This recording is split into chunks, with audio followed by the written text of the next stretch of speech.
Oh, there we go. Yep, it's activated now. Oh,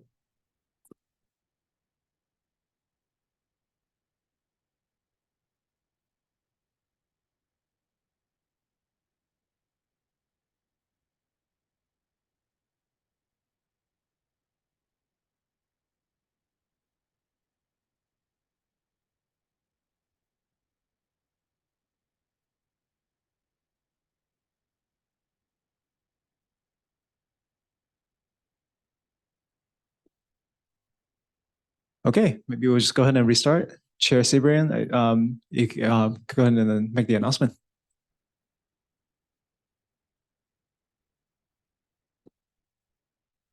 Sorry, Chair, I don't think your mic is it?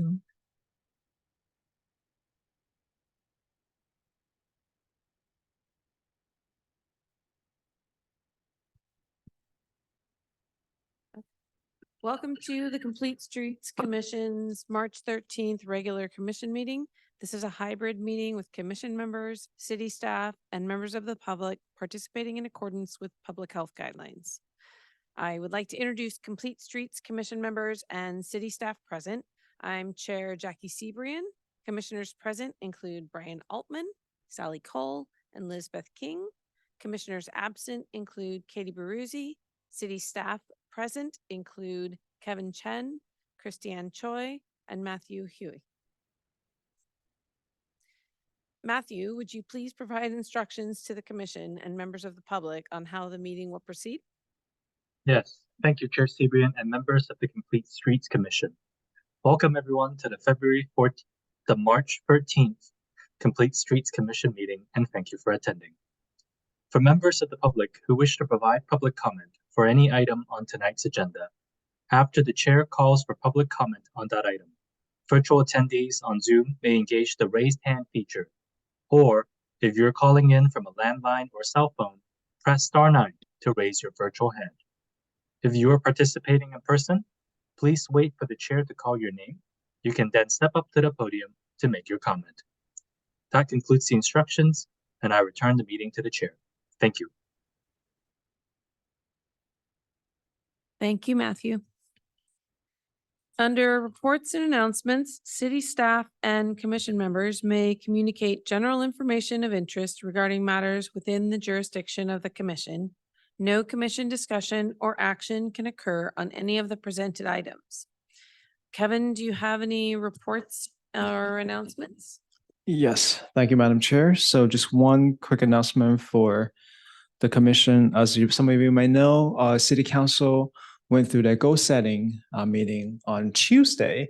So obviously a really fruitful conversation. Some of you that follow the goal setting for the last couple of years, you might have noticed that they have tend to now go up to sort of what we call the 10,000 foot level, if you will, identifying the key goals and priority that the city council would like the city to move forward with, and then come back at a later time with some specifics. So many of us are happy to hear that the one of the 5 priorities is also the safe street, right? So that's the 5 settings are essentially the same carryover from last year. Then what that means as far as staff is concerned, the next step is for us to go back, look at some of the progresses we made, and then come up with a plan for the city council to review and adopt eventually. So happy to take any questions if you have any, but that's the only announcement I have for you today.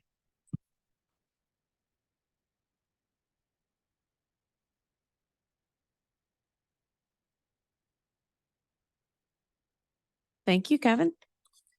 Under public comment, members of the public may address the Complete Streets Commission on any subject not listed on the agenda. Each speaker may address the commission once under public comment for a limit of 3 minutes. You are not required to provide your name or city of residence, but it is helpful. The commission cannot act on items not listed on the agenda, and therefore the commission cannot respond to non-agenda items brought up under public comment other than to provide general information. Matthew, can you please call for general public comment? Yes, thank you, Chair. For virtual attendees who wish to provide public comment, you may engage the raised hand feature, or if you're calling in from a landline or cell phone, press *9 to raise your virtual hand. If you are participating in person, please wait for the chair to call your name. You can then step up to the podium to make your comment.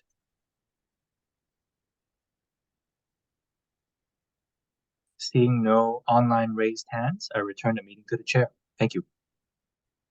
Thank you, Matthew. Under regular business, the commission considers recommendations from city staff on policy matters or administrative actions that require commission approval. The first regular business item tonight is accept the Complete Streets Commission minutes for February 14th, 2024. Any clarification from the commission before I take public comment? I do have one. Kevin, can you hear me? Is this working? Yeah. Yep. Okay. On the minutes, I noticed that in D, where it says public comment, Mm-hmm. there was a comment from Ross, and then in E1 about rescinding approval of parking. I'm sorry, I just wasn't sure if we had to put the words public comment in front of Ross's requesting clarification to clarify that he was making that comment as a public comment. Yeah, typically for something like, it's more for record keeping purposes. So are you referring to the fact that we need to identify Him as a member former of the Commissioner public? Ross? Yeah. That's So just what I thought, is that I just didn't want there to be confusion that he was still on the commission. When he made that comment in E1, he was making it as a member of the public, I believe. that's correct. Yeah. So in that case, under E1, former Commissioner Ross Silverstein is commenting as a public member, Correct. not as a commissioner. Correct. So I just wasn't sure if we needed to put the words public comment like in front of Um, him the way we did in D. If not, that's okay. yeah. Typically, when it comes to a specific item, Yes. the bullets are representative of Of the comments that we public. receive from the Okay, public then members. it's clear That that is I correct, wasn't yes. sure. Okay. Yep. Just wanted to check. That's all I had. Mhm, Otherwise, thank you. I'm happy to make a motion to approve that.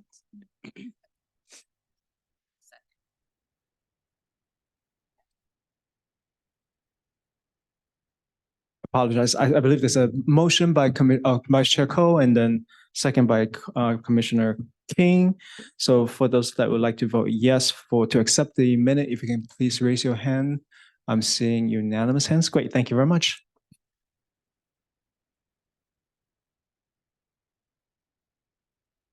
Did we take public comment on that? You're correct. Perhaps we should reopen it up just Okay, for formality. sorry. Sorry about that. Matthew, can you please call for a public comment on this item? Yes, thank you, Chair. For virtual attendees who wish to provide public comment, you may engage the raised hand feature. Or if you're calling in from a landline or cell phone, press *9 to raise your virtual hand. If you're participating in person, please wait for the chair to call your name. You can then step up to the podium to make your comment. Seeing no virtually raised hands, I return the meeting to the chair. Thank you. Thank you, Matthew.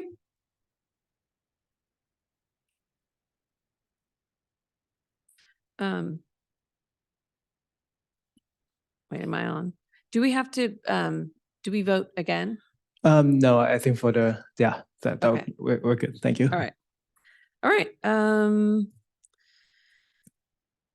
Let's see. So the next item on the agenda is provide feedback on updates to the transportation impact analysis and transportation demand management policies. Staff member Christiane Choi, Senior Transportation Engineer, is here to present the item.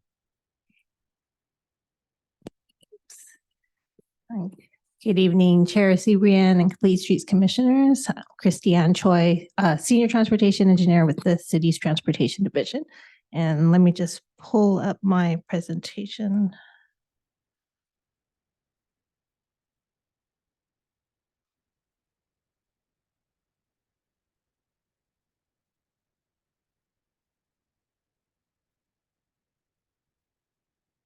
Okay, can you see that? Okay. Great. So tonight I'm going to be presenting on the transportation impact analysis and transportation demand management guidelines. And so I'll just be going over the background of why we're changing the guidelines or updating the two guidelines, and then kind of some of the changes that we've made, and then go into just feedback and questions and comments. So just in general, development has impacts on, key city concerns such as congestion, climate concerns, and also safety.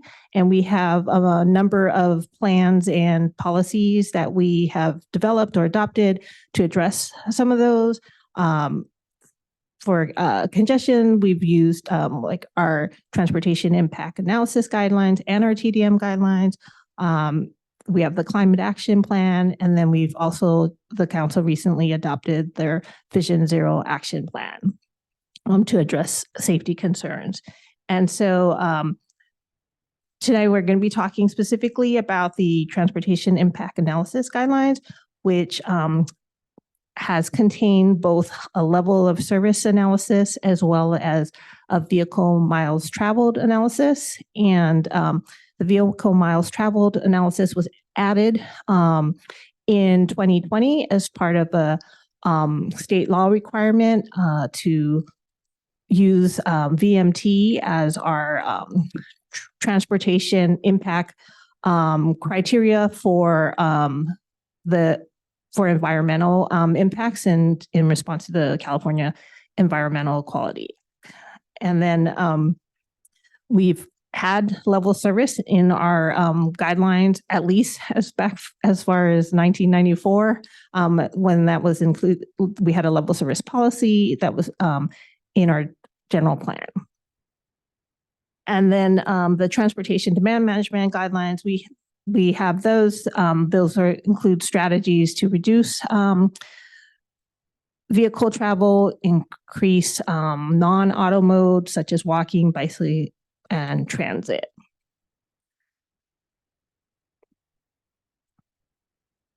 So some of the reasons that we're looking at revisiting the TIA guidelines is generally level of service, looks at kind of the intersection delay. And when we look at improvements to reduce intersection delay, that often means adding capacity to these intersections. But the city is generally built out. There's not a lot of added capacity available. And oftentimes when we do add capacity, that we have other effects that we don't want, we're not, desirable, such as impacting our bike lanes, making it longer to cross intersections for pedestrians. It could also impact like trees. So that impacts our heritage tree ordinance. And so when we do these level service analysis, we find that there's not a lot of improvements that can be made. And so, and also we've learned that, these capacity improvements don't always reduce congestion. Oftentimes the lanes are added and then they get filled up with traffic again. And so we don't necessarily see a reduced delay over the long term. Whereas the movement towards vehicle miles traveled, we look at improvements to that would be reducing the miles that people have to go between like housing and employment, and also improving walking, biking, and transit so that can help to reduce congestion and delay. And so staff brought this item to the city council last December in a study session, and they provided direction to remove level of service from the TIA guidelines, except for in looking at site access and circulation for the development projects. So in your staff report, we included both a red line tracks changes version of the guidelines, as well as a clean version, so just to make it a little easier for you to read through the guidelines. And so generally it's focused more just on the VMT analysis and whether mitigation measures are required and what needs to be included in the analysis. And then for level of service, just the site access and circulation. And those are kind of, we include the parameters involved in that analysis. And just wanted to point out the transportation impact fee would still be required for development projects. If their frontage improvements coincide with the Vision Zero action plan, we would also be identifying that as part of our review. And then just wanted to note that these changes we're considering would be for projects, development projects that are consistent with our city's general plan. Then the other guidelines that we're updating is the TDM guidelines. So a couple things that we wanted to note about those is when we have an inconsistent policy for the city, there's several districts, zoning districts in the Bayfront area that have a TDM ordinance where they're required to do at least 20% of vehicle trip reduction. And then the rest of the city doesn't have any type of TDM ordinance. In addition, our guidelines were last updated in 2015, and they were consistent with the CCAG TDM policy. CCAG is, the City and County Association of Governments for San Mateo County. And so they developed the TDM policy.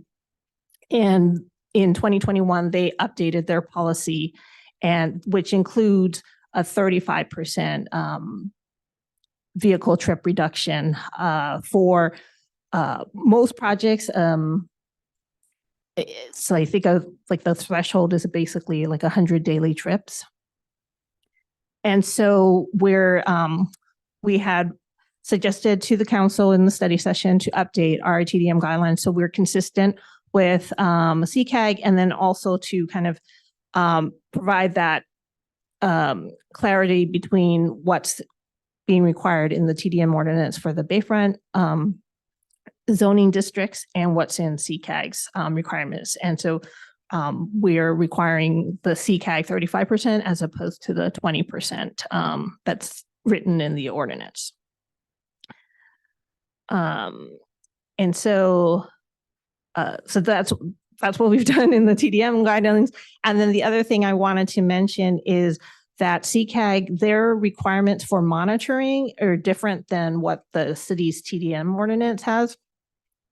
So the city's TDM ordinance is kind of an annual monitoring, and for the life of the project, and we've determined that to be like driveway counts, because it specifically talks about vehicle trips.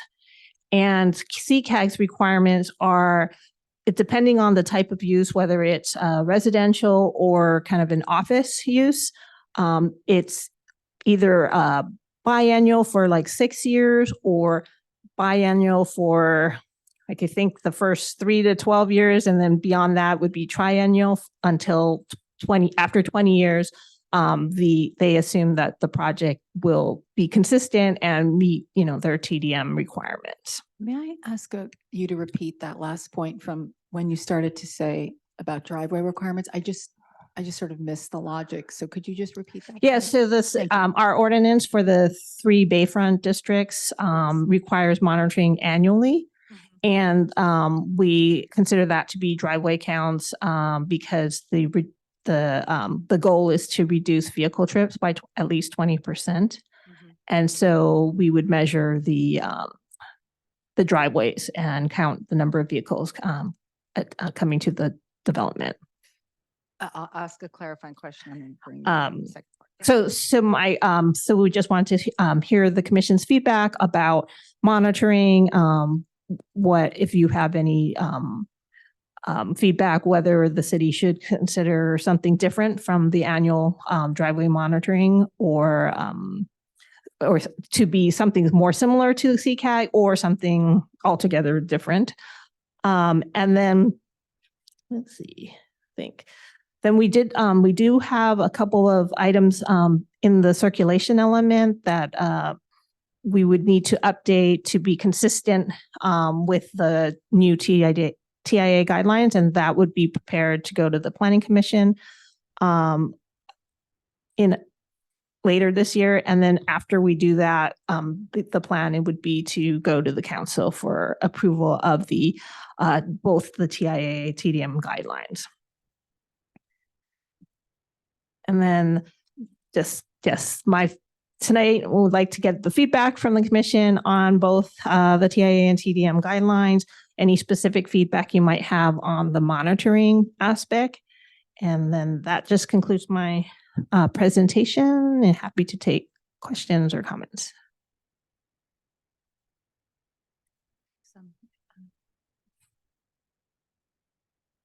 Go ahead, Brian. Me? Okay. Okay. Thank you for your presentation.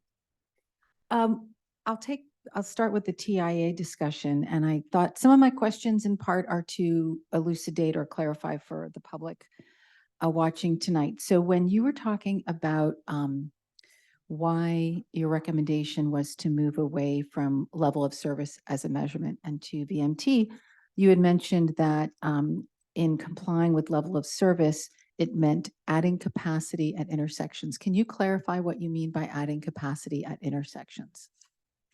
Sure. So oftentimes when you have the delay, when we calculate level of service, it's like a delay per vehicle.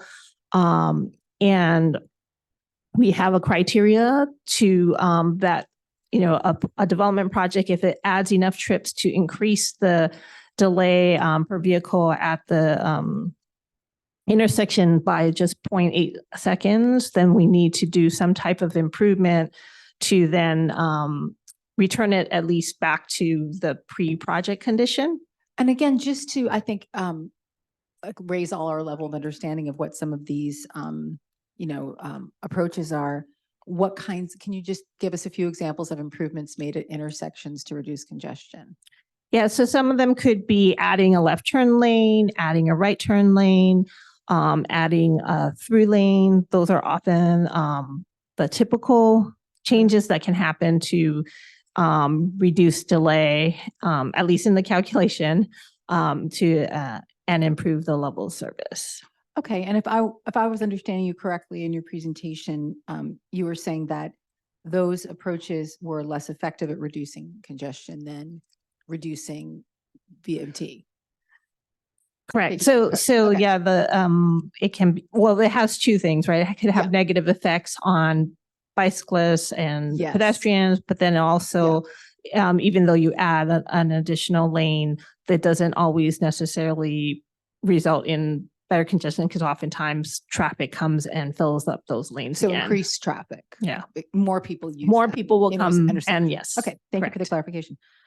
In the conversation around transportation demand management, I guess my question, first of all, if you could just clarify for all of us when you say CCAG, what does that stand for? It's the City County Association of Governments for San Mateo County. Okay, thank you.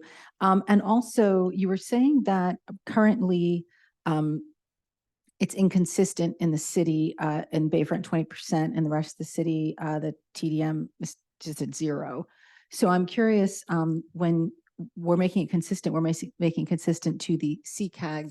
Correct. Correct. We'd Okay. be consistent to CCAG. Okay. Yes. So two questions, clarifying questions there. One, do we provide people who are doing the developments with, a comprehensive list of ways to institute a TDM program? Is that part of what the city provides those Yes. folks? Because So, we're- and in it sounds our, like we're going from 0 to 35 in some places.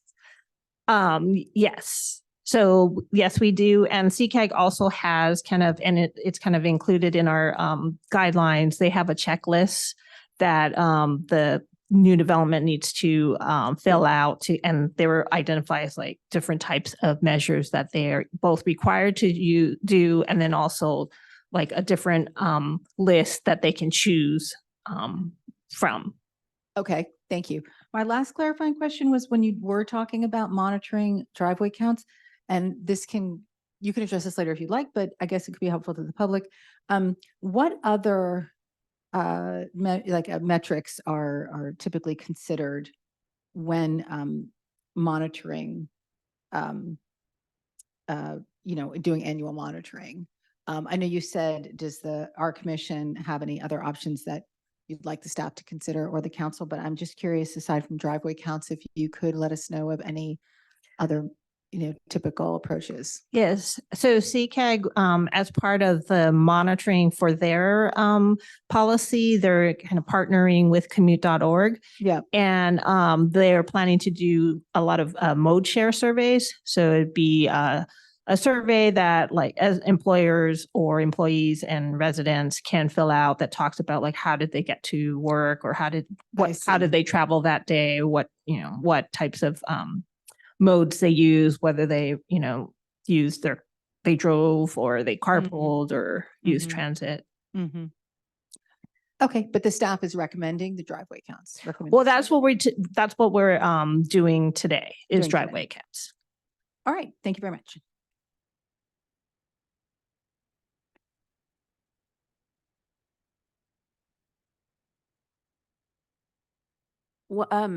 One question I had was in our deciding to match the CCAG numbers, is there a discussion around, are other communities, doing the same numbers or, I guess in the, what is it? The vehicle reduction, the trip. Right. caps, Yeah. whatever. So I think all jurisdictions in San Mateo County need to be consistent with the CCAG TDM policy because we all are part of CCAG. But there are, I think, they chose like Redwood City and I feel like there was one more city, but I can't remember which one it was that is doing something slightly different. And it's the only way they'll approve of a different policy is if it's at least, as stringent or more than theirs.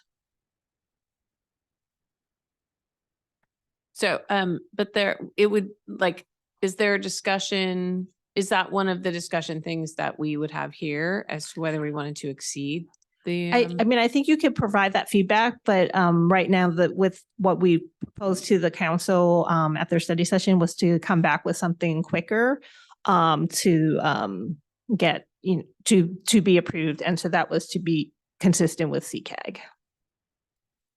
Thank you.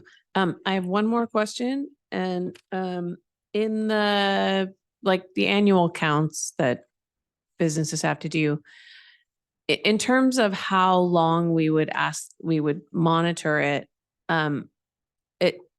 what happens if they don't comply? And does that stretch out the amount of time or can they not comply a variety of times? And then after 20 years, it would have to be by complaint? Like, how would it work? Or do they always comply?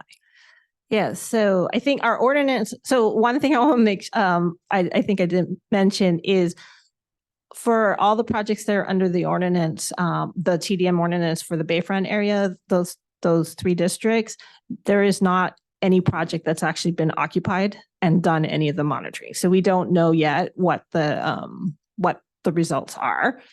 But I think what's written in our ordinance, and I think what we've written in the conditions of approval for some of the projects that have been approved, that's just not been occupied, is that if they don't meet their requirements, then they need to work with the city to identify other measures that they could include in their TDM plan to get to that reduction. And then they would need to do another monitoring check. Thanks.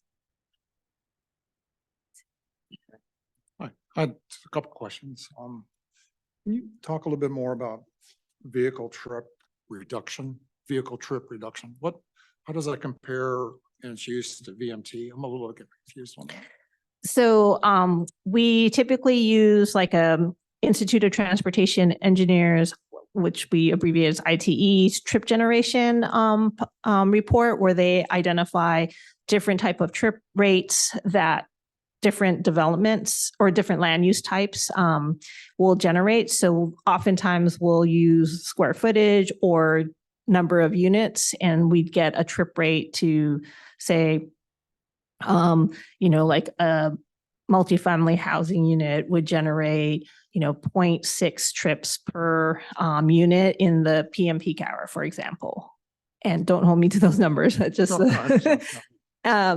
and so then we would say, okay, that's the standard kind of rate, not applying any kind of TDM plan generally. And so then whatever that is, if they had 100 units and they are generating, we're estimating 60 trips, then we would say they need to be 35% under the 60 trips. So that when we measure the count in the PM peak hour, then that would be whatever that number is. Yeah. So there's a standard that's Right, yes. For- for- So there's that a lot you of compare research the self-reports. given to those. You compare the self-reports to, right? So it's a building of some square footage, then you, based on that square footage or some other parameters, there is a vehicle trip prediction. Correct, right, yes. Then it's measured by self-reports by the employees and the institution. Yeah, so what we have proposed is that after they've been occupied for a year, then they need to collect driveway counts and then provide it to the city. Okay, For so review. then that's a self-report, Yeah. meaning that's not something we observe, that's something they report. Right. Correct. And they do that how often? Like once a year? Yeah, it would be annually. And there's some guidelines. Yeah, there'd be guidelines where, the counts should be done when it's not, raining or bad weather and during the middle of the week. So it's kind of like your Kind of- typical kind of, I know staff is real limited, but it just kind of begs the question of, are they ever audited to see how close generally they are? In terms of what they report and what actually is happening at the driveway? so we have, like I said, none of those projects are occupied yet, so they haven't had to do any of those kind of driveway counts, but we have had other developments where they were been required to do some type of driveway counts. Yeah. And they typically provide all the backup data from the count firm. Typically, they're not counting it themselves. They're using another firm that collects that That- data and such. So we think that there's enough independent documentation. I see. That's, and kind of just a real high level question. VMT has been in place, setting aside LOS, VMT has been in place for some years, right? What's been the change as it relates to these projects, as it relates to VMT over the past couple of years, for example? Is it getting better or is it changing in those areas? So I don't think we've seen any updates to so typically we use our city's travel demand model that kind of includes all the land use. It's connected to all the different Bay Area counties and predicts kind of the travel patterns. And we haven't updated that model to like 2024 conditions. So we don't know the difference, but I will say that we only adopted VMT in 2020 and all these projects that are in the Bayfront that are required to do these types of TDM plans and such aren't occupied. So even though it's been 4 or 3.5 years, it really hasn't been that much time to see like a lot of difference. Got it. Thanks.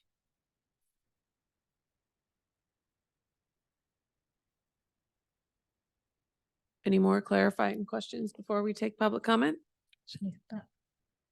Okay, Matthew, can you please call for public comments on this item? Yes, thank you, Chair. For virtual attendees who wish to provide public comment, you may engage the raise hand feature, or if you're calling in from a landline or cell phone, press *9 to raise your virtual hand. If you are participating in person, please wait for the chair to call your name. You can then step up to the podium to make your comment.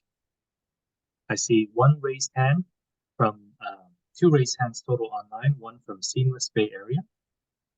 You should be able to unmute yourself.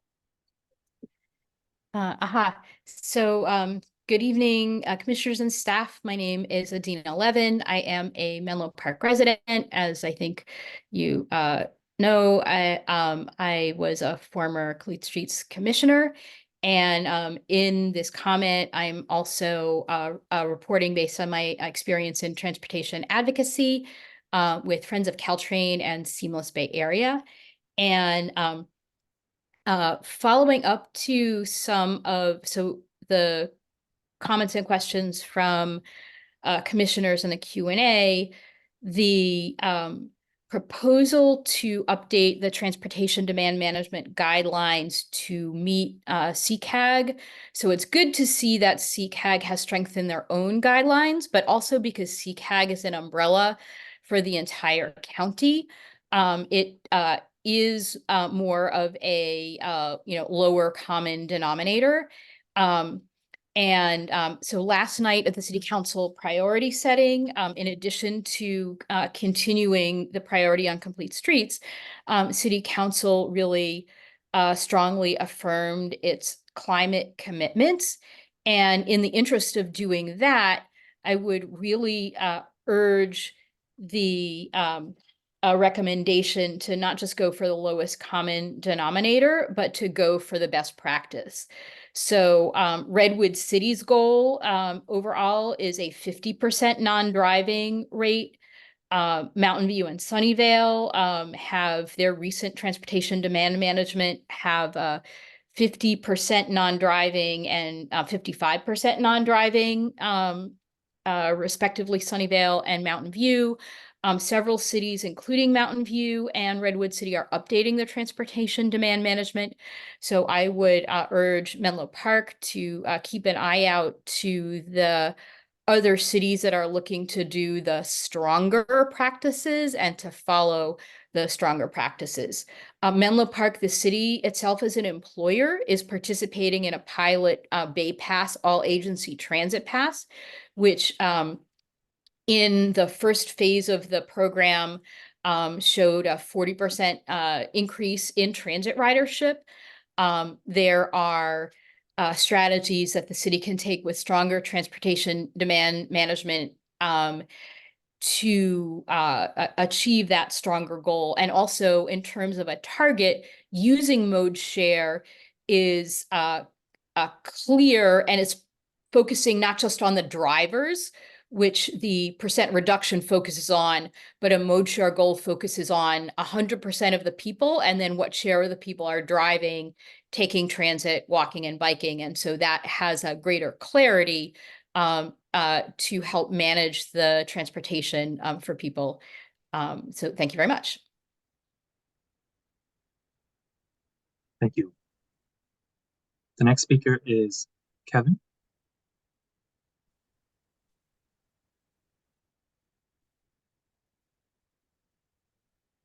Commissioners, staff, thank you for your time and efforts put into this. Just going to make a short comment.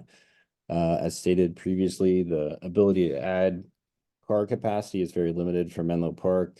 I wanted to agree with the previous speaker that the goal needs to be set as high as possible, aligning with other cities, 50% no driving goal, and to continue to push that on the note of capacity. It would be nice to see what capacity could be added for biking and walking and focusing away from just cars. And then how additional, and sorry, I'm a little bit of a novice to this, but how the additional laws that were passed by the state, AB 413, like stop signs and stuff like that, you can't park within 15 feet, and AB 361 that allows photographs to be used in parking violation situations, if that could be incorporated with these places, to better, instead of an annual basis, use it as a daily monitoring. Because I know personally, I've had experience where the employer will tell their employees that this is happening and they give them a little heads up. So just to add more objective and independence to the situation would be appreciated. I yield back. Thank you. Thank you. Seeing no more virtually raised hands, I'll return the meeting to the chair. Thank you.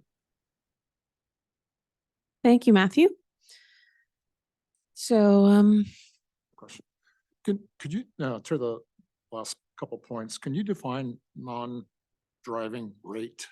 What is that, and compare that to vehicle trip reduction?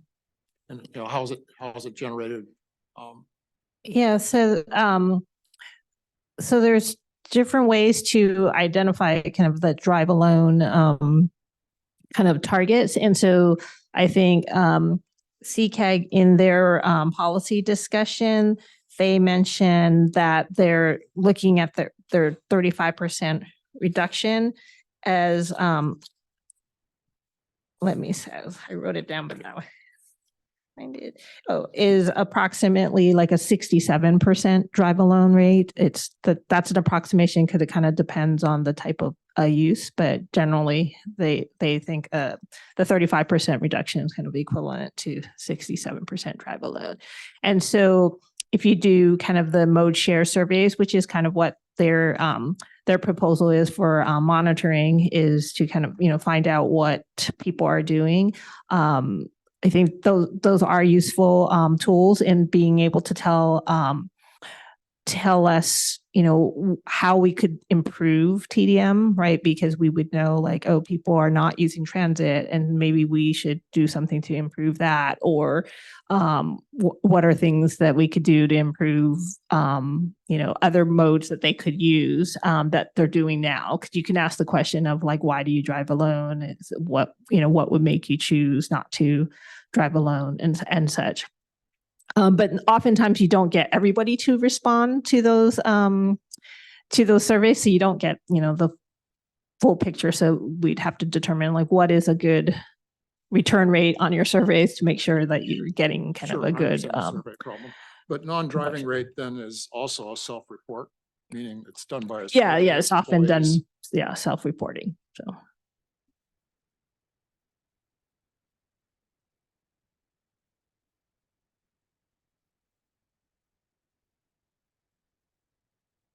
Yeah, I guess what's your comment to the regarding using non-driving rate versus vehicle trip reduction? I think those are things that we can consider. As I mentioned before, when we kind of proposed making these changes to the guidelines, we wanted to do something rather quickly, and so that's why we kind of approach the idea of just being consistent with CCAG. So that would at least update our guidelines, have kind of more consistency throughout the city, and just provide that clarity to people who even though the ordinance in the Bayfront says 20%, we're, complying with CCAG. Yeah. And so that looking at, mode share or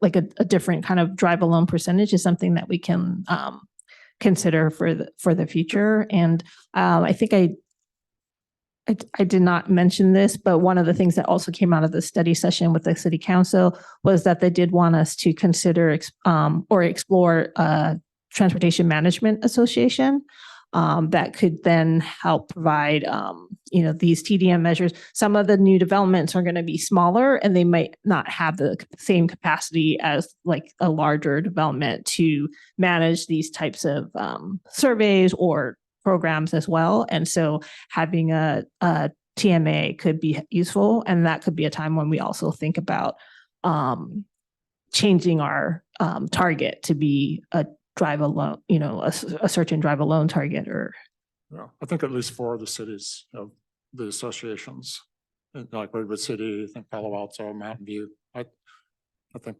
there's 4 cities in the county that have TMAs, I think. But the non-driving rate and the vehicle trips are both self-reports based on a survey.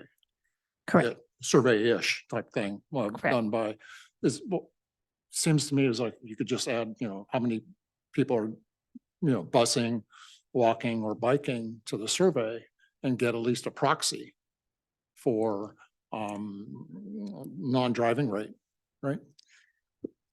Sure. So I Is mean, there- so you're saying add like a mode share survey, or You is know, it that? seems like, I, I don't want to belie the complexity. right? Sure. But just in a simple way, Well, and I think, you know what I'm saying? right. And as part of CCAG, they will still be required to do that mode share survey, at least, potentially, it depends on the type of use. It could be every other year or for just a short period of time or, up to 20 years. It And just seems so, like immensely useful information. And if they're doing a survey, adding 3 or 4 questions like, how'd you get to work? Seems to be an opportune time to collect some of that data. And Yeah. then get to non-driving rates, whether. are you suggesting getting that survey done every time they do the driveway count annually? Or would it just be, because they're going to be required to do that as part of their CCAG requirement? We're going to get that. We're already going to get that. in some sense. Yeah, and it's their labor, right? Yeah, I'm not through suggesting that, CCAG.org. but it seems like it's a pretty easy question to ask, like, how'd you get to work? Fill the drop down if it's an employee or someone's doing a survey. It seems like it's a low additional cost with high value for the data as kind of a compromise.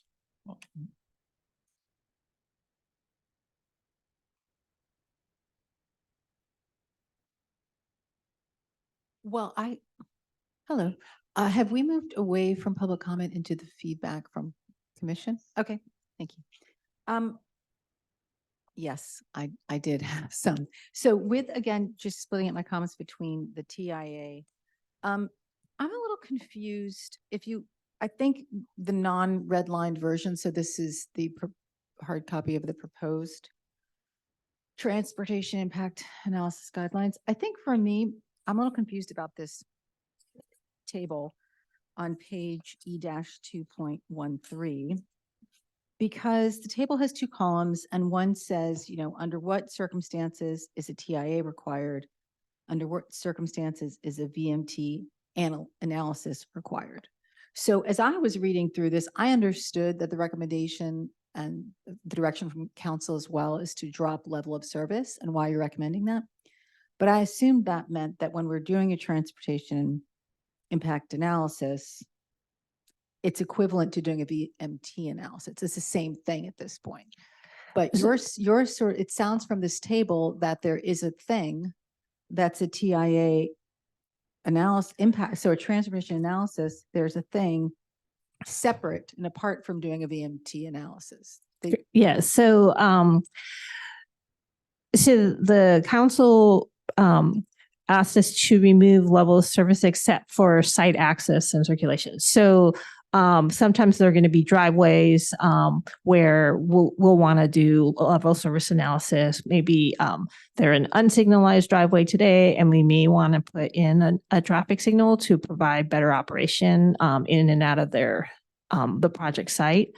Or there could be some queuing that maybe sometimes we might want to lengthen the turn pocket into the site, like a right turn pocket or something like that.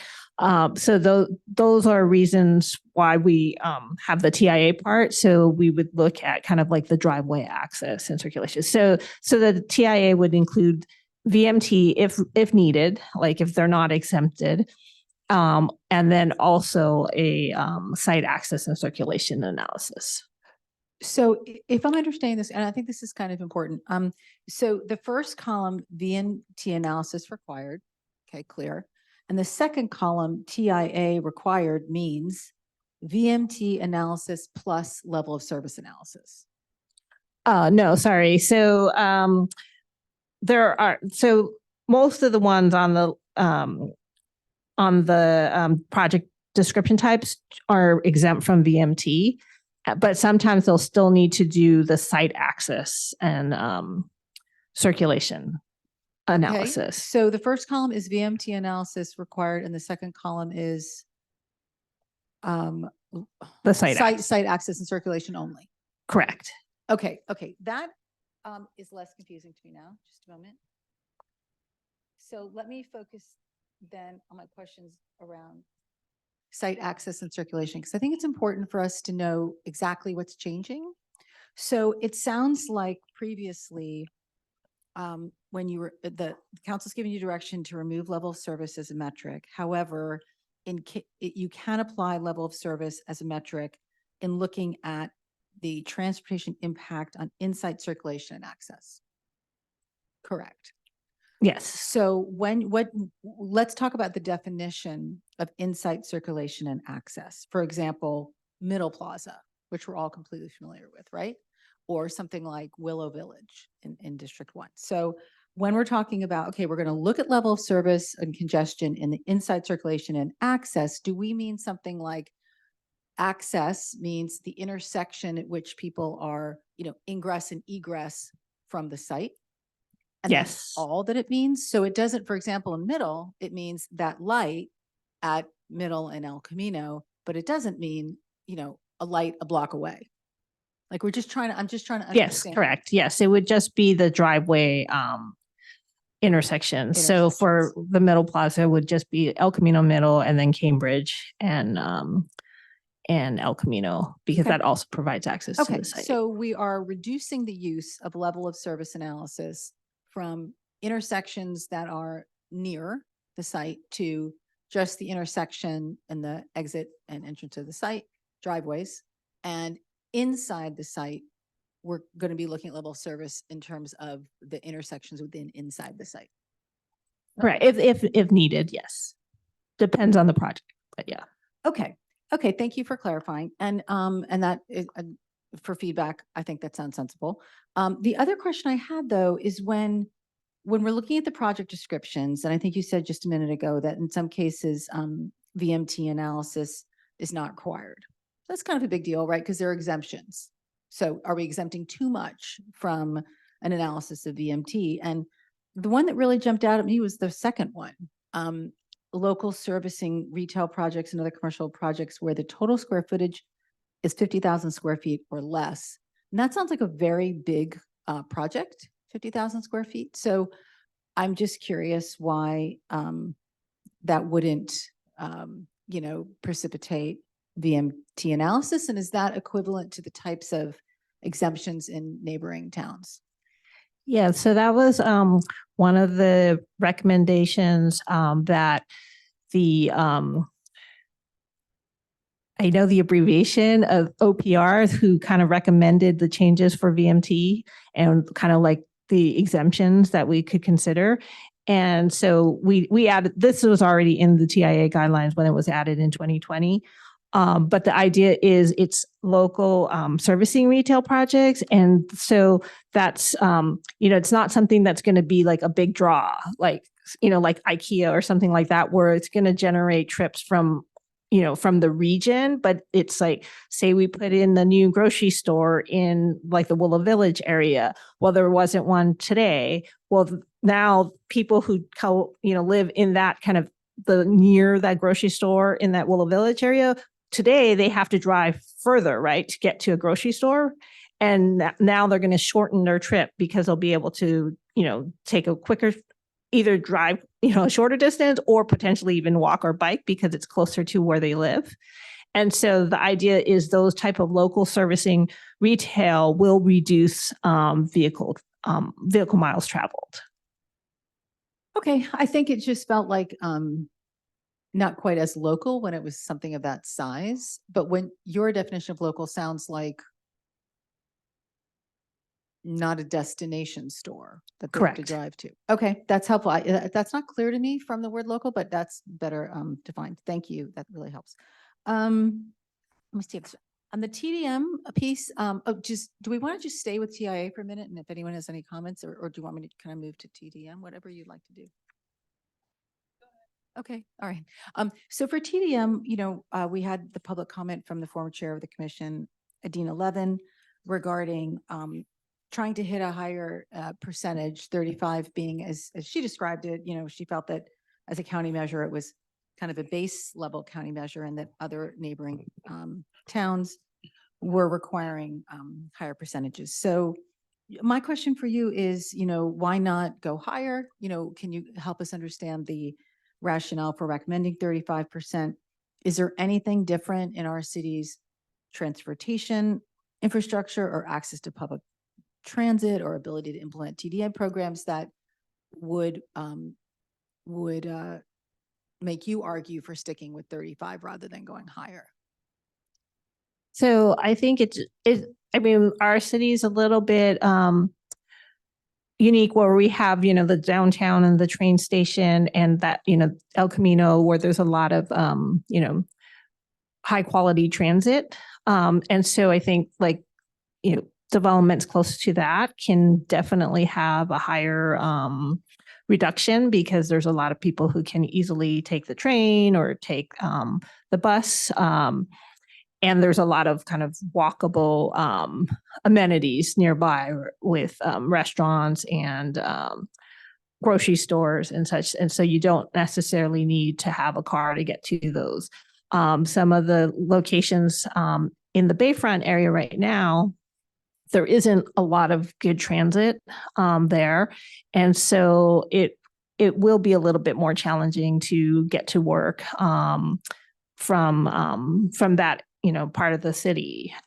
And so it's kind of a mix. I think that one, as I mentioned before, we kind of wanted to update our guidelines and have this kind of clarity around what we're using kind of quickly. And so we wanted to kind of move forward with that and, looking at different types of goals, higher goals for, trip reduction or a lower drive alone rate. I think those are things that we can consider. And that's something that we would just need a little bit more time to kind of research and do our due diligence. Okay, well then, before I move on, we move on from me, I guess I'll just have two responses and other commissioners can consider them.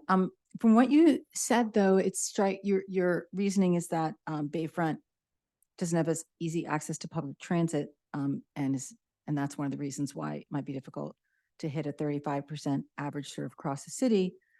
I wonder if we should consider then having different measures for Bayfront than we do for the other parts of the city that are closer to good transit, as you said, and walkable and accessible, et cetera, because we don't want the Bayfront issues to maybe drag down the percentage that others can hit in different parts of the city. So that's one thing I'd ask us to consider. There's something else you said I wanted to address, but I can't remember it, so I'll leave it there. Thank you. What's the cost or effort implication to actually raising it now? What's So the, so why not raise it 35%? 35%. The target. I'm not sure I understand. Sorry. To Commissioner Cole's point, so why not just go ahead and raise the target value? What's the implication to doing that?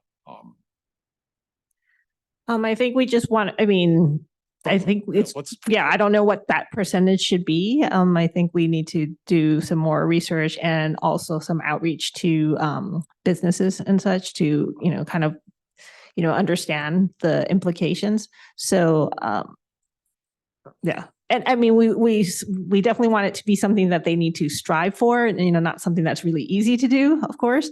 But, what is that kind of balance point?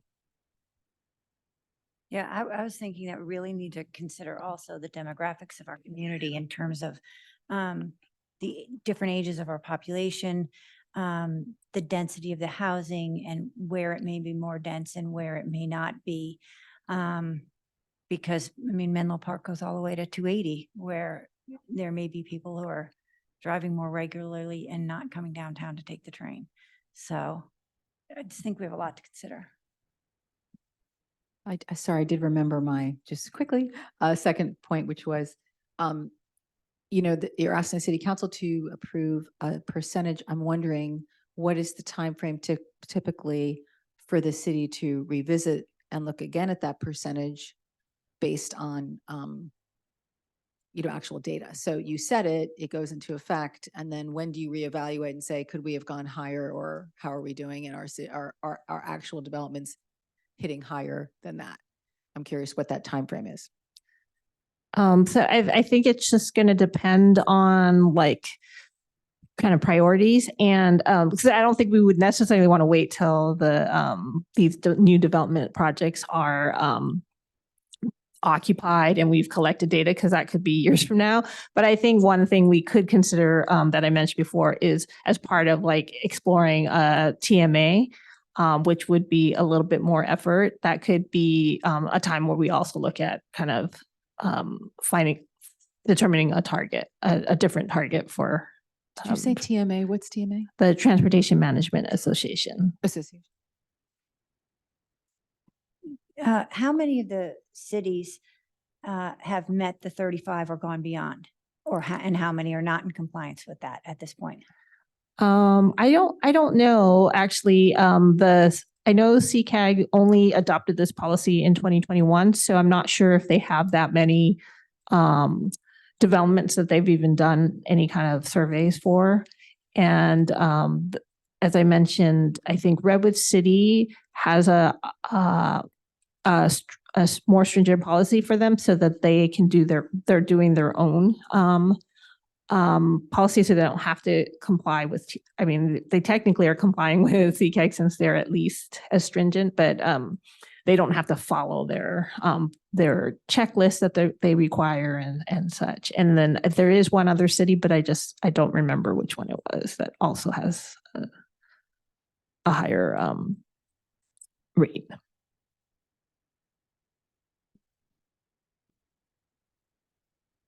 How does Vision Zero procedurally hook into all this process? I thought the flowcharts were great.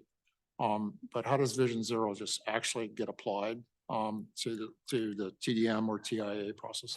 So I think the council adopted the Vision Zero action plan in January, and we have a number of priorities as part of that plan. And I think as we review these development projects, that will be one of the things that we need to kind of as part of our workflow is it consistent? Is the project located on any of the Vision Zero like corridors that we're looking at? And then what can we require from the development to implement to because it's going to be part of their frontage, and so it would be kind of on that level of review and feedback to the applicant.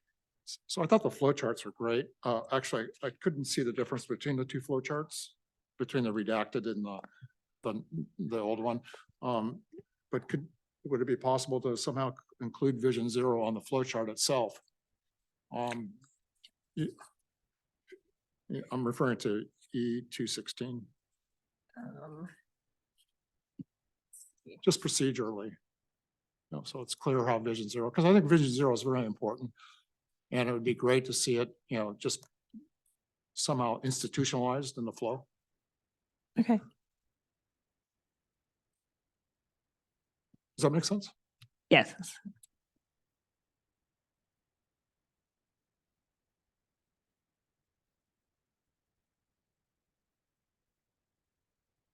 I have one more question. I think just one more, but does so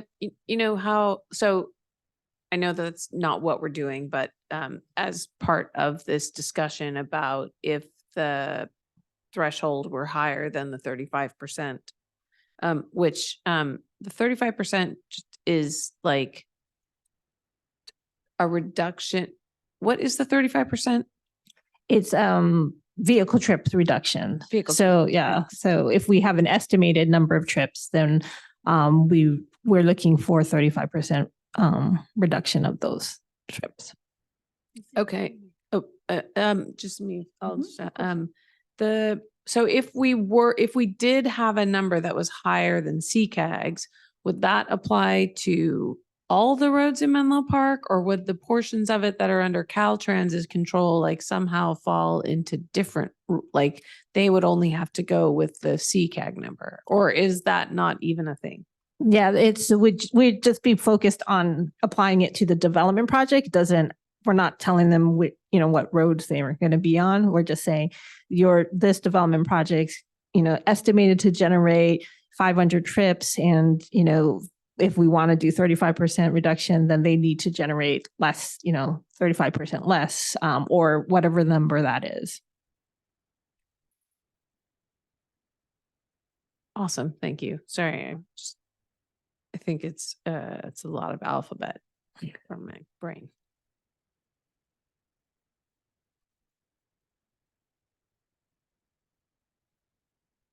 Yes, I think just on the basis of what I've heard, Christiana, it seems like, if I've heard you correctly, your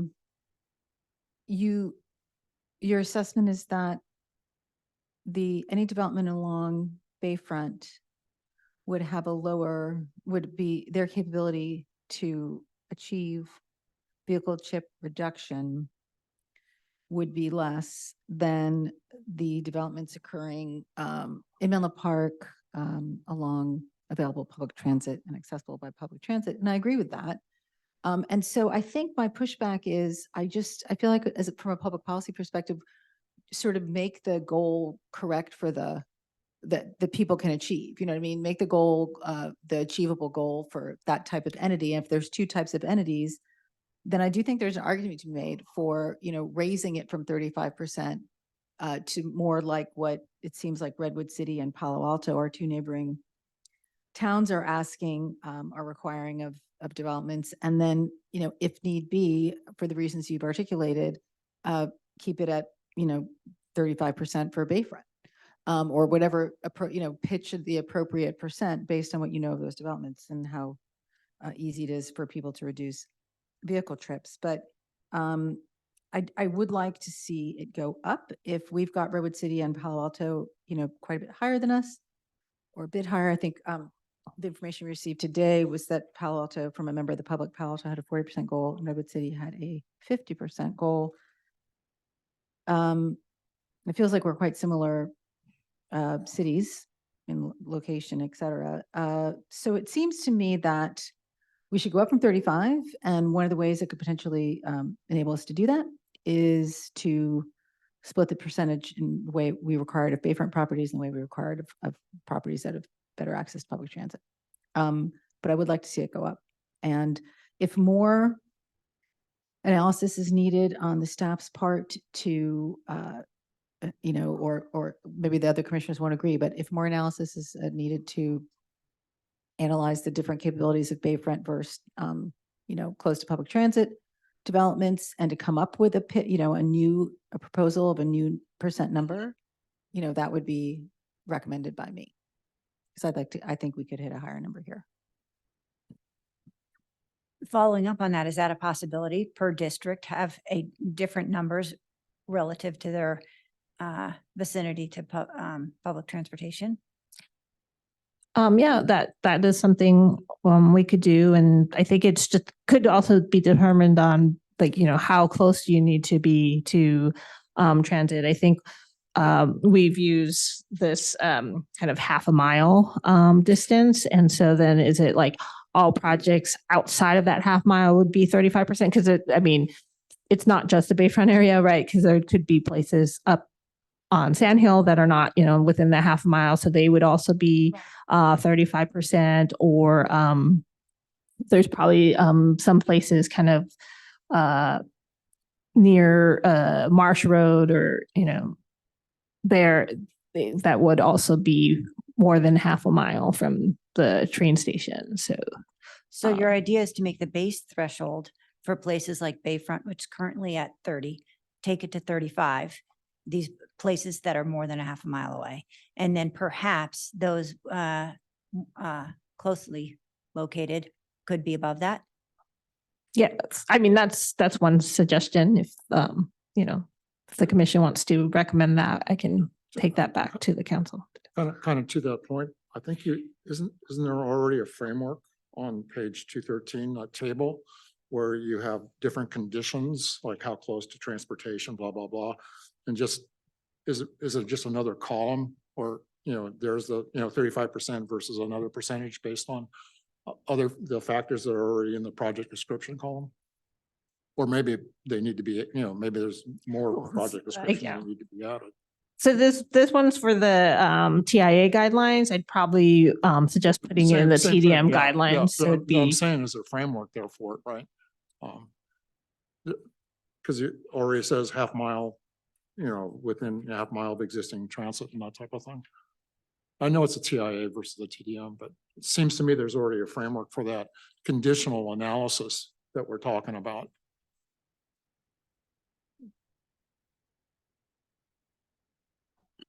do you have a particular percentage that you'd want for like the closer to transit, or Yeah, I don't know what that number would be, but it seems like 35 is the baseline, right? Well, the information we have, again, I'm not the authority on this topic, but was submitted by a member of the public today, offered by a member of the public today, was that Redwood City was 50%, Palo Alto 40. I don't want to play a numbers game about an area that I don't have a lot of expertise in, but I mean, could we hit 45, right? That's right in the middle. But again, I think that, Christiana, I looked to you a little bit for maybe some further analysis, which would be, based on looking at Menlo Park's, like demographics, locations of developments, et cetera. As you mentioned, Sand Hill Road, including Bayfront, like kind of what percent of developments is that would fall under ones that would have to institute TDM programs? If that's 75%, you might not hit 45% as an average. But clarification, are you asking what percent do you want to hit as an average overall Menlo Park, or what percent would we want to hit for like the developments that are very close to, the latter? But I mean, I I can see. also just, look at, if you want to just give feedback on, look into Redwood City, Palo Alto's requirements it's a good and, idea. and, I think and that's kind a of good idea. I recommend think- something based on that. Yeah, It's I think fine. it makes sense. And I think given that I think from your perspective, it would probably be very interesting to know how they got to those numbers. How do they get to numbers higher than ours? You'll probably find, as you've already anticipated, that it's because we have the Sandhill Roads and the Bayfronts. But it would be, I think, ideal if we could make an effort, as they seem to have made, to get that number up to the 40s and the 50s. Yeah. Can I add just one more thing to this, and then just, in hearing about like why the 35 is there, and also knowing that we have these climate action goals and other neighboring cities that are choosing higher goals, is there a way to craft it so that it increases those goals on its own rather than needing to go back and revise the whole thing? That we would essentially say that we are starting at this level today, but in, 2 years, it's going to be this level. And in another 3 years, it's going to be this level, such that you're working your way up to where other cities are, but in a way that sort of honors the challenges that, parts of our city face. I don't know. Is that a possibility, or is that just, I think it might be a little too complicated, because by the time you build, because like I mentioned, by the time they actually build something that gets approved, like you get it approved today, but by the time it's actually built and occupied, it could be 3 years down the road or so. And so then what number are we actually contributing to that? So I think it would be better to just pick a number that we're going to apply consistently. oh, I'm open to a motion. If someone Oh, has sure. a- I was just But- going to say, one of our earlier commentators, Adina, was mentioning this, and I don't know if you guys saw that email earlier about the 40% in Palo Alto, Yes. the 55% in Redwood City, Sunnyvale. I'm 50, not sure if you're Mount- speaking your mic. I can't Oh, sorry. hear you. Sorry. That's okay. I think we heard it amongst Uh, ourselves. Commissioner King was echoing that the numbers that a member of the public provided us today indicated that Redwood City had a 50% rate, Palo Alto 40. Should mention as well that the person who provided the numbers had that Sunnyvale, Moffett Park, and also Mountain View North Bay Shore had 50% goals. So that's sort of interesting because I believe that those areas have profiles a little bit like Bayfront Front. here. So that might be something interesting for you if you wanted to talk with those folks as well, but not to add to your what you have to do, but or it, you know, it might be interesting to see if they are hitting high numbers and how they're doing that for their goals around those areas. And we can also connect you with the member of the public who provided the information. I have another question. What would happen if the number like that we landed on was too high? Like, what would be is it that the cost would be too high and people would choose not to build? Like, I'm just curious what the repercussions are for deciding that we want to have a high number of vehicle trips reduced and then, you know, finding out that nobody can meet that. Yeah. So I mean, like I mentioned before, I think we definitely want it to be something that they need to strive for and achieve. We don't want something that they can just, you know, just do. They don't have to do much and they're going to hit that number, right? Because that's not going to get us to the goals we want. And so if it's too high, I think I think part of the risk is that then people don't see a benefit to having these programs because we're not even able to meet our goals. And what we'd have to do is kind of like, okay, we've required this, you know, target. And if they don't meet it, we're going to have to work with them to figure out what they can do additionally and have them, you know, kind of monitor. So there'd be probably a little bit more of a staff burden in terms of, you know, kind of repeatedly having to go through kind of a iterative process of trying to improve their programs to kind of reach those goals. So I think maybe that's kind of, I'm not sure that there's like people won't necessarily build, but you know, there could be some pushback where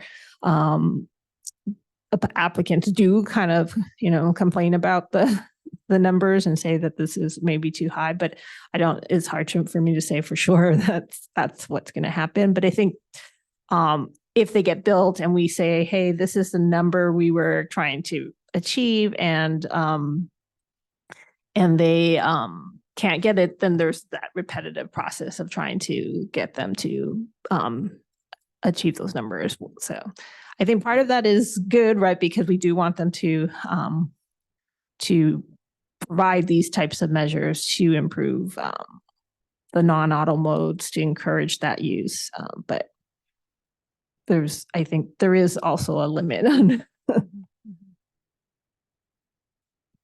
Well, I guess we could make a motion. I can give it a try. Of course.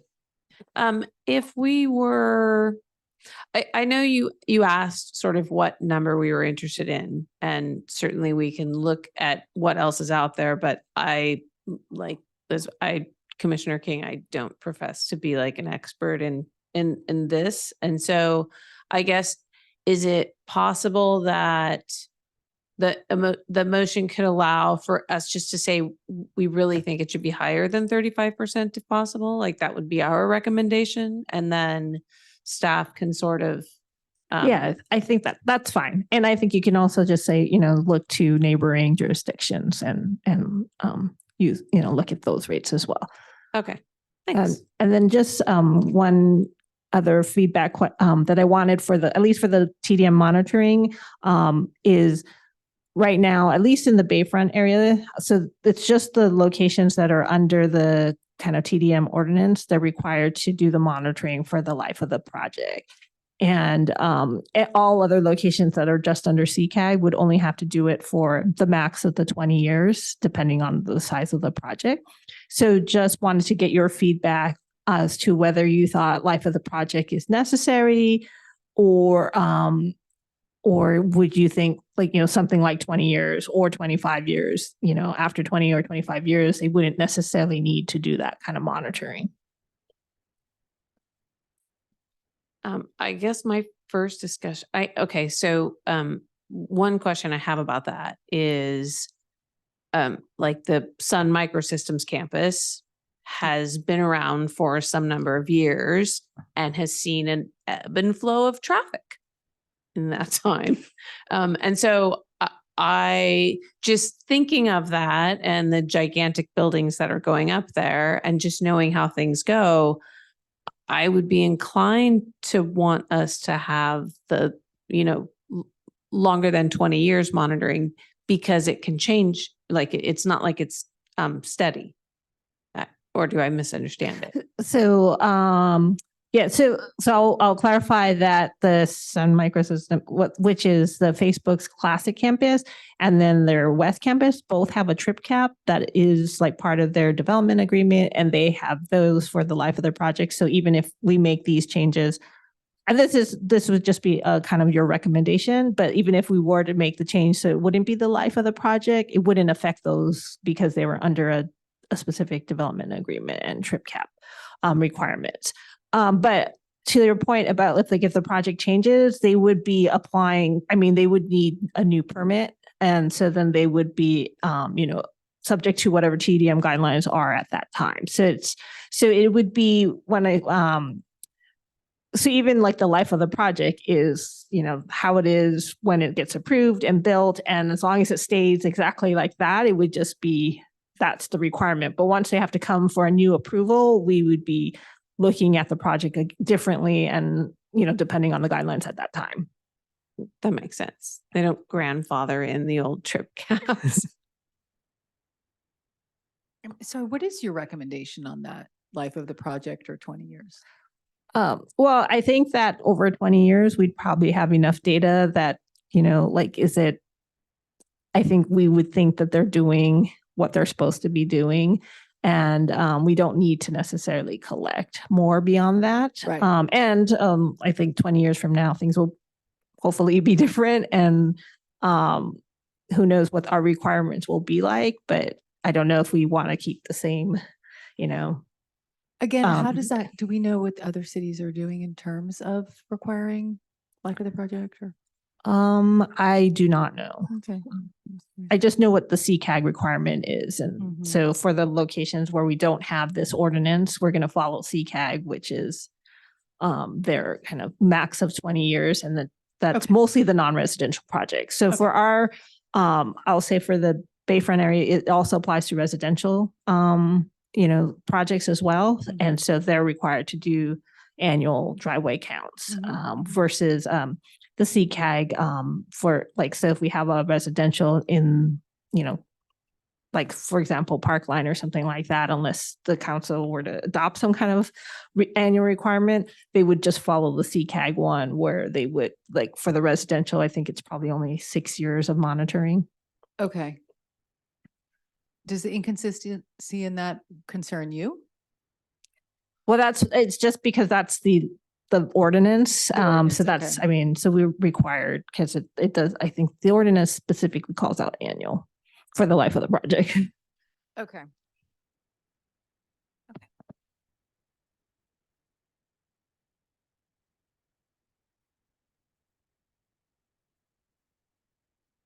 Is this one of the things, a thing that we need a motion for tonight, or is this just making recommendations? Actually, it should say on here. Yeah, I think this is just a provide recommendation. So we're not necessarily seeking a motion. Although, if the commission felt like a motion would, that's certainly to your discretion as well. But as far as our intent is just getting the feedback from you, a motion is not necessary. But if I may, just kind of summarizing what we have heard tonight, kind of separating the TIA portion from the TDM, I think generally speaking, the TIA sounds like the commission is comfortable with what we're recommending tonight. So that kind of moves forward by itself. As far with the TDM measures, I am hearing kind of two specific feedbacks. One is, well, in addition to kind of recommending the revisions as presented tonight, the two additional feedback, one, to continue to communicate with neighboring agencies, essentially monitoring or to learn from them about the sort of the process that they use to establish their higher thresholds, and then to be used at a future time when we update the guidelines again. So that's one. And then two, it sounds like there's generally a consensus that it doesn't need to be the lifetime of the project. So I don't know if there's a year, is it like a 20-year, 30-year that the commission has in Be, mind? Like 20, or life of the project, whichever comes first. Yeah, we could certainly. So that essentially 20 of the lifetime of 20 the max. project. So assuming the lifetime of the project would be less than 20, right? So the cap would be 20 essentially. Yep. Okay. And I think that's fair. Kevin, I don't know if what you said about the percentages, the discussion we had about vehicle trip reduction percentage, to me, I wasn't reflected in what you said. Okay. I was not, personally, I was not recommending that staff continue to monitor what neighboring cities do to reflect in future work. I was suggesting that they do that, excuse me, Christiane, that Christiane and her team do that before recommending a percentage to the city council, because I would not recommend the 35% to the city council. I think that more needs to be done before you go to the city council with a percentage to learn how Redwood City and Palo Alto have achieved the higher percentages, and try to get somewhere at their range, 40 to 50. The other piece I said was, one suggestion was maybe one approach to get it higher for us is to require different percentages for different parts of the city, so that we can really push those developments that are near public transit to, have higher than 35%, and that can pull up the city average. Yeah. So I think there's sort of two elements to that request. So the first and foremost is just fulfilling the city council's obligation or request to us, which is find the fastest way to update the guideline. And then this has to do with also the TIA guideline, to be completely honest, right? So in that case, our recommendation is to comply with CCAC because that is the fastest way to get something updated right now. So hence hence what I'm hearing is, make that happen first, right? Which is going to the city council, have them approve our recommendation right now, which is to comply with the CCAC guidelines. And then in addition to that, work with Redwood City and neighboring agencies to learn from them about what they use to determine that percentage, and then kind of coming back to, City of Menlo Park, talking with business owners, talking with, developers, et cetera, to see if those type of guidelines that Redwood City and other agencies are implementing, if those are suitable for the City of Menlo Park. Because in order for us to come up with a percentage, and I think many of you kind of touch on that in various degree as well. We don't want to just come up with a percentage, right? Without talking to the business owners first to make sure that one, they have the capacity or the revenue or the avenue for that matter to achieve that percentage, right? Because if we come up with a percentage and the developers are not going to meet that, two things will happen. One, they're just not going to develop in the first place because they realize that's not feasible. Or two, they made a promise that possibly can't be kept. And now there's all this back and forth with staff. Staff is going to be spending time talking to them, hoping to get something done, realizing it's not going to happen. So that's why I think some of the elements that we're talking about tonight here does require a lot more research, communicating with developers and businesses before we can come up with that percentage. And that's why it will take more time. And I think the city council recognized that. And that's why the first thing they're asking for right now is just simply, let's get something done as soon as possible. So I understand that, there is definitely that desire to come up with a higher percentage, but just recognizing that, it's going to require some communication to neighboring agencies first, and then communication to Menlo Park developers and owners to really come up with that percentage. And that right there takes time. Hopefully that. Well, I guess my first response to that is, can you separate your, I understand that there was pressure to go back to city council, but you could also go back to city council on TIA and not go back to city council on transportation demand management policies, number one. Number two, why not say 40? You know, at least you're equivalent with Palo Alto. Every one of these municipalities has had the same challenge, which is we're looking at our transportation demand programs and we are trying to encourage non-drive load trips. So how do we get there? So why are we just hitting CCAG? I mean, what was the analysis that went into that? Is it just because the council gave direction to hit CCAG, or did we really look at what we could do? Right. So I think the first question would be, you know, the only reason why we want to kind of modify it right now is just simply because the current policy doesn't match CCAG. So that's why we're doing that right now, is simply to match what CCAG is doing. That's why we need to do something. If we don't do anything right now, our policy does not match what CCAG's policies are. I So understand. that's right. And then I think to your point about the second part about, you know, why can't we just put a number up? And I fully recognize that, you know, city of Redwood City, Mountain View, Palo Alto, those cities probably done their due diligence in terms of how they came up with that percentage, and hopefully to the diligence that we're talking about here. My only concern would be, you know, we certainly appreciate the effort and more than happy to learn from them, but we also need to make sure that that same policy is feasible for Menlo Park, right? I think for Palo, like, and I think most of you recognize the region, even within the city of Menlo Park, the characteristics vary. If you're in downtown versus West Menlo Park versus Bayfront, you know, the characteristics are quite drastically different. And, you know, it's not necessarily a one size fit all policy that can be done here. And again, we're not necessarily saying that it can't be done. We're just saying that it does take some more time, and it's a due diligence that we felt like it's necessary to do. And again, just simply because we don't want to fail product. We don't want to throw a percentage out there and you know, not being able to achieve that percentage. To the point that Christiane is talking about, you know, we want to make sure that they strive for it, right? It's not something easy that can be done easily, but we also need a number that is achievable. I understand. Yeah. I mean, I'm a bit sorry to hear that we didn't have time to do more analysis to get us up to a number, the numbers that are, you know, neighboring cities are achieving, because I do think that, you know, being that the city council has just reiterated for the second year of the road that climate change is a big priority, and certainly years prior, I think we should be pushing ourselves.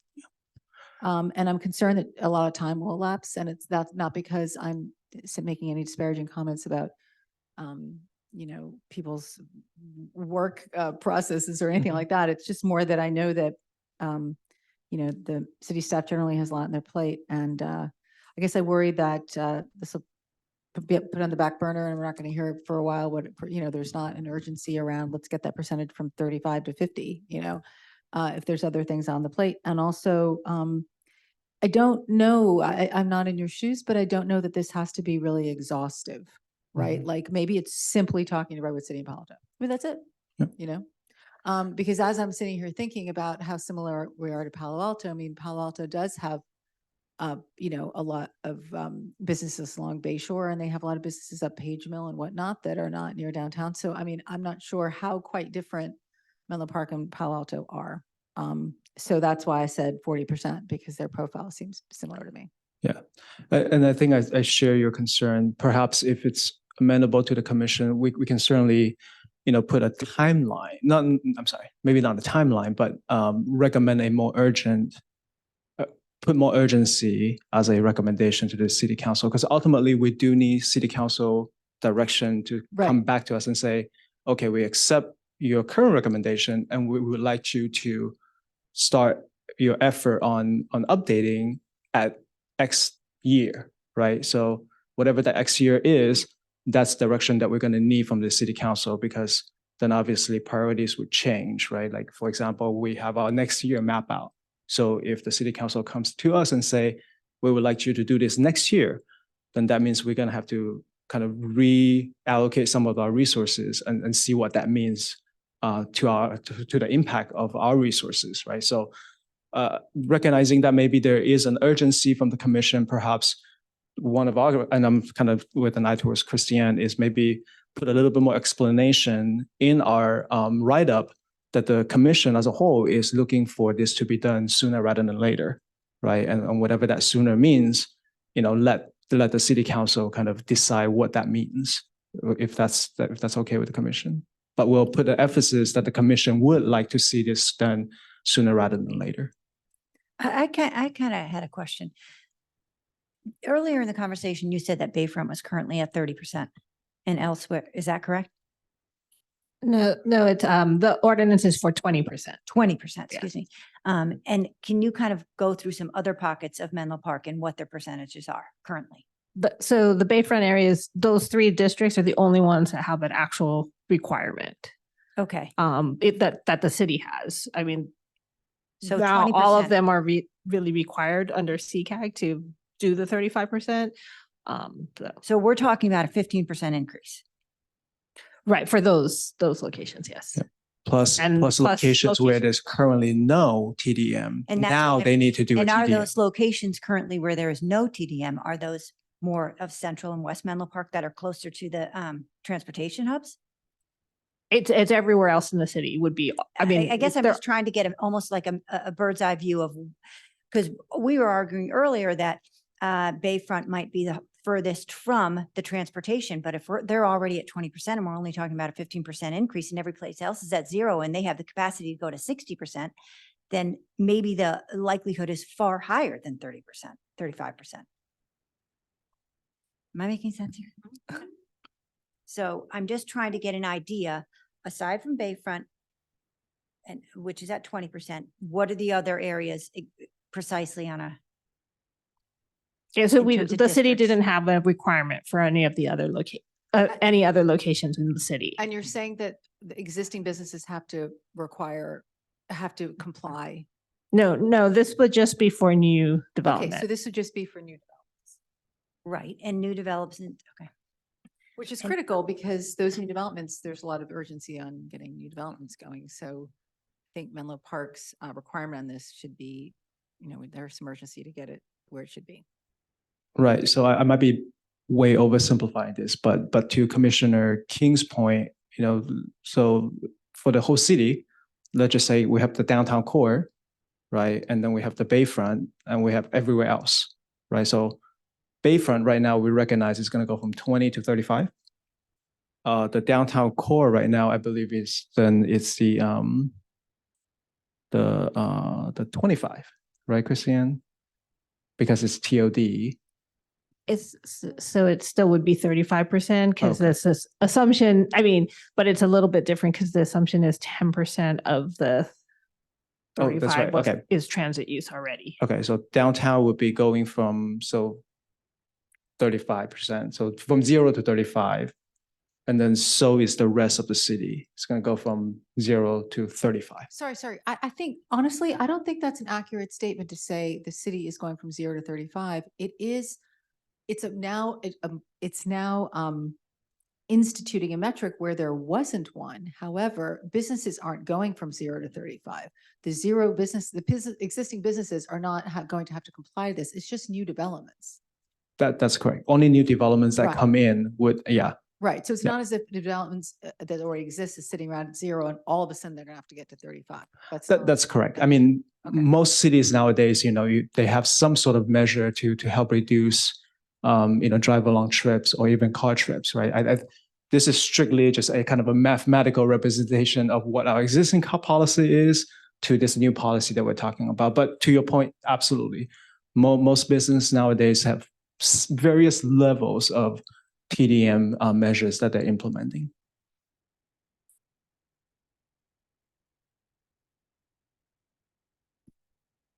For one, I will say this, I understand why the recommendation to 35. I would like it to be higher. And I guess that's yeah, that's it. I just wish it were higher, but I can't really make that into, but it would be nice if it were higher. If Yeah. that turns out to be like, I don't know how we can word that, but in terms of passing it on, like we really, but I understand in the sort of expediency piece, I just sometimes worry that once the thing is in place, that you're like, sweet, and then it's some years. But if it is, and I assume that because climate action goals are a thing that are up front and center, that we're going to be consistently working towards this. And it could be that we find out really quickly that we could hit 40% because, because it was easier than we thought. But, stranger things could happen. Anyway, so I think I'm comfortable with that idea that right now it might be 35, but that you understand, we really think it should be higher if possible. And can I just ask a clarifying question? When you say you want it to be higher, do you mean citywide or, Yes. a specific area? I would say citywide, in part because it seems like some of the parts of the city where it's going to be hard already have it. Not all of the parts. There are parts of the city that don't already have it, but if they can do something in Bellhaven, if they can do 35% in Bellhaven, they can certainly figure out how to do it elsewhere in the city. And so I would say, but I mean, ultimately, if we did differentiate, I could see having higher caps for places that were nearer to transit. Because or higher vehicle trips reduced or whatever that percentage is. I already lost it. Yeah, but for now, I understand kind of why we are where we are, but I would really love to see us explore how to stretch that as quickly as we can. I guess I come out in a slightly different place, which is that I would argue for 40 to push ourselves, do 40, it's just 5% percentage points more. And I would give the staff the flexibility to enforce different percentages across the city. So if you need to enforce 55 or 60 for downtown developments and, 35 at Bayfront or Sand Hill or whatever, I would give you guys flexibility to get to your all city average. And maybe we just say a minimum of 35% across the town, but in higher density places Yeah, like push it. push it. I agree.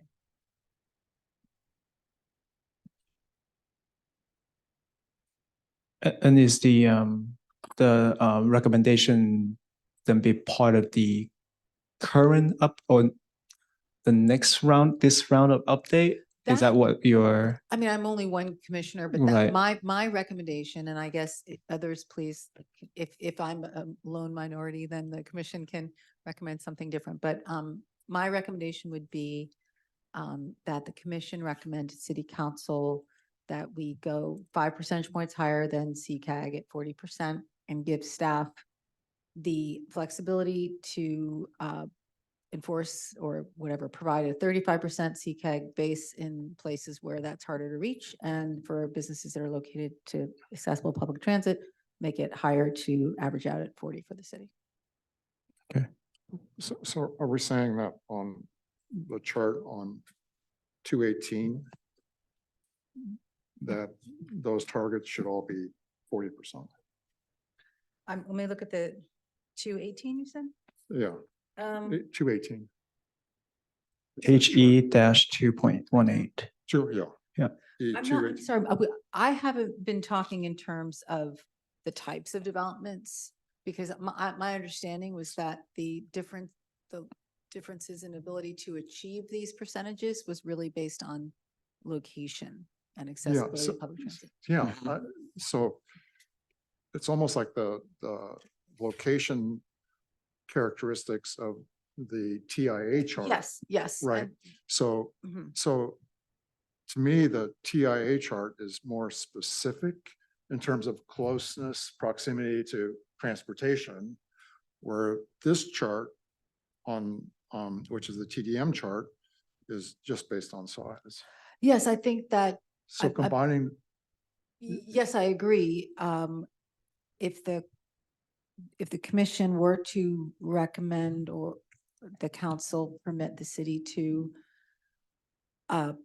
enforce the 35% CCAG base some places and higher percentages other places, that it would be based on more, they would introduce more of a metric as we were using in TIA around proximity to public transit. yeah, or are we saying that on the TDM chart, they should all be 40? Well, the TDM chart, I believe, I don't know if it should all be 40 because I don't know what these are, multifamily, et cetera. I mean, I think, That's your guys' question, right? Should these numbers be 40? Or should be 35, or should Oh, they be okay. 35, 25? so I think what you're saying is, I'm sorry, Commissioner, tell me if I'm right. I think what you're saying is, would we also be supporting the staff in applying different percent goals based on the type of land use, which is what this chart is? And I think we would be, because this is how you get to your percentages, is by applying different percentages to different goals. So basically add 5% to that list. Anything that's basically add 5%. So 35 to 40, 25 to 30. Is that basically what's it's just That's, add 5% to the, so the difference between the 35 and the 25 is mostly because with TOD, so transit oriented developments, the reason why there's a 25 instead of a 35 is because we account for the fact that because you're near transit, there's already a 10% reduction Already. So that's why it's hard for those guys to get 35 because don't it's need to already I got you. pretty high to begin with, right? So to that point. So I think then what you're asking for is essentially a 5% increase to these numbers right here as the sort of the maximum is kind of what I'm hearing. well, if location, which it sounds like it is factored into those. Factor, right, Yes. location is factored in because of the ease of access to transit. I mean, that sounds like a rough way to get Right. there, yeah. Yeah. And I don't, does that, Christiane, when you, knowing what you know about those type of land use and its prevalence around Menlo Park based on the different categories, does that sound like the right way to approach this? Yeah, yeah. And I think I didn't really, I mean, looking at this table, I probably should clarify that there is a one non-TOD. So TOD in this location, to Commissioner Altman's point, it specifies that it's the half mile, Yes, yes. So It's factored in. so Yeah, that's what TOD is. If is you were to the- expand that, I think it'd be. a Yeah, lot so, better. but there is one non-TOD that is 25%, and that's a smaller residential development. Mm. And so they, less than 500 daily trips, it is definitely harder for residential to hit TDM targets because, the employers have a lot more say in like how their employees commute to work, but like a property manager probably doesn't have a lot of say See, in how I a see. resident might, Understood. leave the property to go to work or Mhm. whatever they might be doing. And so, I mean, maybe a larger development has a little bit more like ability to, this is where I said like a TMA might be helpful for like those smaller developments because they can kind of pull resources and, help the smaller developments, come up with these measures. But a larger residential might have, the resources to provide that. So I Yes. would qualify like Yeah. what Kevin said about increasing by 5% would make the most sense in terms of like, I think achieving the target that you're looking for and also respecting the fact that the smaller residential might Yes. actually have a harder time. Yeah, Yeah. I it's agree a- with that. Don't pop up their percent based on they can't do anything more. It's a Yeah, I understand. cosmetic thing, but I think if you expanded that, I think it'd be easier for the city council as well as for people. Yeah. If you, the TOD piece, expanded it out, flush that out, just like you said on the Okay. chart. Yeah, it's in the notes, but it might not It's in be. the Yeah. notes, but Yeah. it's not in the visual, right? That's a good idea. and residential versus commercial.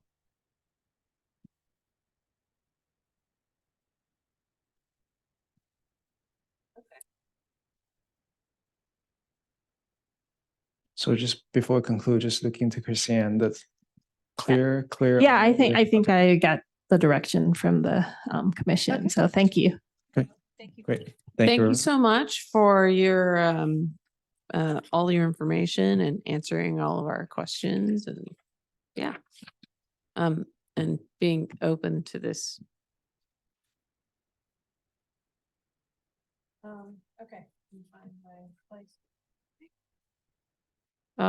Under informational items, city staff provides an update on matters of importance to the commission.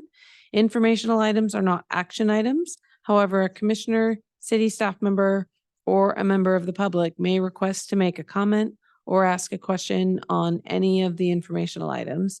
The one informational item tonight is update on major project status. Kevin, can you update us, please? Great, thank you very much. Just update on two ongoing projects that might be of interest to you here. The Bellhaven Traffic Calming Plan. I know for a while now I've been talking about striping work getting done, signing and striping work getting done. However, weather has not cooperated, unfortunately, but it looks like we do have some really good weather conditions for the upcoming week, at least or so. So hopefully we'll get some of that new striping for the Bellhaven area down the ground. The other thing that I wanted to announce here is for Middle Avenue. I believe we have updated a commission here about March being sort of the data collection, public outreach period. So we do have some dates that we have set. I would like to announce here and then hopefully have you help us raise awareness to them. So we have a couple elements here. One is a survey of feedback, and I'll be summarizing this in an email that I'll be sharing with you as well, but just for the benefit of the public as well. We are going to open up a survey, public survey for the month of March. The survey is essentially identifying for people to identify how what's their commute mode, what's their travel mode, leisure, et cetera, along Middle, separated by pet bike and vehicles, and of course resident on Middle Avenue versus residents of nearby, or maybe just a travelers of Middle Avenue. So basically it'll be a very comprehensive survey that we'll be opening up and sharing with the public. Hopefully we'll get a lot of feedbacks. So that's on a survey, and we also have 4 meetings that we are set up. The first 2 are going to be community feedback meetings. So it's similar to, a project where we go to the public and get their feedback. And in this case, we're looking for their feedback on how well or not well, for that matter, the pilot has gone since we put them in. The 2 meetings are March 19th. So that one is going to be a virtual Zoom meeting. And so all the links are going to be available. They are currently available on the city website. The second meeting is March 28th. That one's going to be in person at Nealon Park, also at 6:30. So initially, our idea is that the March 19th and the March 28th will essentially be the same meeting, with the exception one being virtual for those that can make it in person.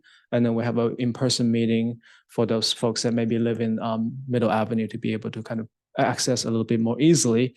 However, we are currently as I mentioned before, we are getting some data collection, and there's some need to redo some of that data collection.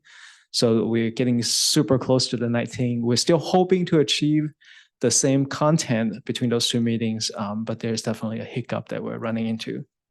So those are the 2 public meetings for community feedback. And then the 2 other meetings would be for decision making. The first one is April 10th. That's the meeting that's coming to the Complete Streets Commission. At that meeting, we'll be coming with you with data that we have received, as well as a summary of the survey data that we have received. So at that meeting, we're generally looking for the commission for a final recommendation on what that bike lane configuration should be. So that's April 10th. And then after that, we are aiming for a May 7th city council meeting. So at that meeting, what we're anticipating is to share all the findings as well as the commission's recommendation to the city council, with the goal of getting a final recommendation on what the bike lane configuration should be. So those are the 4 meetings that we have currently penciled in. And we're doing everything we can right now to get the words out there, including postcards, all the social media platforms that we have, and then changeable message signs that we typically deploy, or we did deploy for the first very first public meeting that seemed to have raised really good awareness as well. So those are the dates. Again, I will summarize that in an email, share that with the commission, and hopefully you can use your network, your platform to spread the word. Thank you. Can I ask one quick clarifying question about that? The survey, it sounds like it's coming out soon. Is it going to be, are we going to stretch into April, the data collection, or we're gathering it for the rest of March? Yeah, so technically it's up and running now. Okay. Because we made it public before, but right now we're doing all the outreach to make sure that people are aware of Awesome. it. So we're going to keep it Okay. open for the entire month of March. That's the intent. And, okay, awesome. Thank you. So when, I know you're saying that the outreach is going to start, but when will the mail postcards go out? They already been out. I think residents should get their hands on that postcard within the next couple of days. Yeah.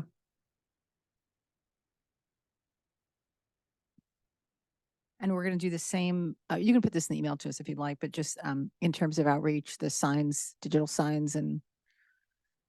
Yeah, those big, what Yeah. we call the changeable message signs, Yeah. the one that flashes the meetings coming up, and we typically will include the URL for the project number because we have a limited amount of letters that we can put on those. So typically we'll say, go visit the website for more information, something like that.